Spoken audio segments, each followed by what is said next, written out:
And we're at the Port Huron Township RV Park. Stone's throw actually from Canada. We're right off I-94 and it's the last exit before you go across the bridge to go into Canada. And this is the entrance to the RV park. Small sign right there. And literally right next door to Cracker Barrel. And here we are at site 113. Nice grassy site.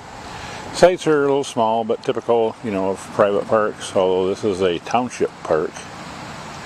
And we're not too far from I-69, I-94. We do get some traffic noise, but it's not too bad. And we have a nice little children's play area. And next to the children's play area, we have a little pavilion, what they call it. Just a little shaded place. And I don't know what the story is about this car, but that's a nice looking GTO convertible. And campground is probably 50% seasonal, like most private campgrounds, although this is a township campground. Full hookup for some sites, $30 a night or so, so it's not that expensive. And there is a bathhouse. Some sites are fairly wooded, others are kind of out in the open. Ours is about 50-50, however, luckily we have a clear sky to the south for our satellite. And this huge billboard sign was on most of the night. Shine right in my bedroom, so I did have to close the bedroom shades. And they do allow campfires here, but you have to go up to the front office and get one of these, what they call fire pits, which really is just a washing machine drum with a couple pieces of angle iron, and they're free for using. But actually, you know, it was really worked out pretty good because with the holes in there, we got good ventilation through it, and without being any bricks around there, we actually got some pretty good heat going out the side of those, so actually they work pretty well. So you may be asking the question, why would you even want to stay here?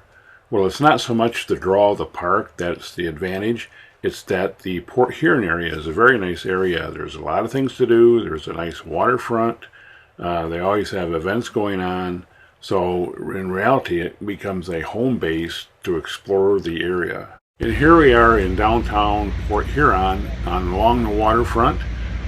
That's Lake Huron out there, so it's the entry to the Detroit area from Lake Huron. And the St. Clair River goes under the Blue Water Bridge, and Canada is on the other side. And it's called the Blue Water Bridge because the water in the river is actually blue.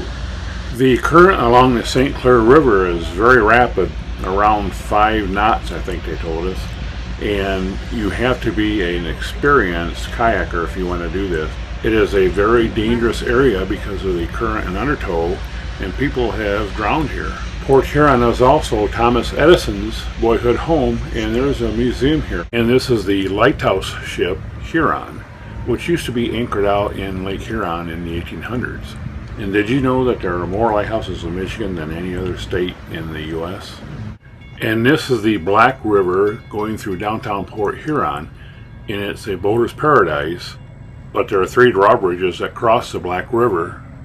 The Great Lakes Maritime Center along the St. Clair River is a nice place to watch freighters. And for a dime, you can take this trolley around the downtown area for a 1-hour guided tour. And they charge a dime simply because that was what the original charge was back in the day when they had a horse-drawn trolley.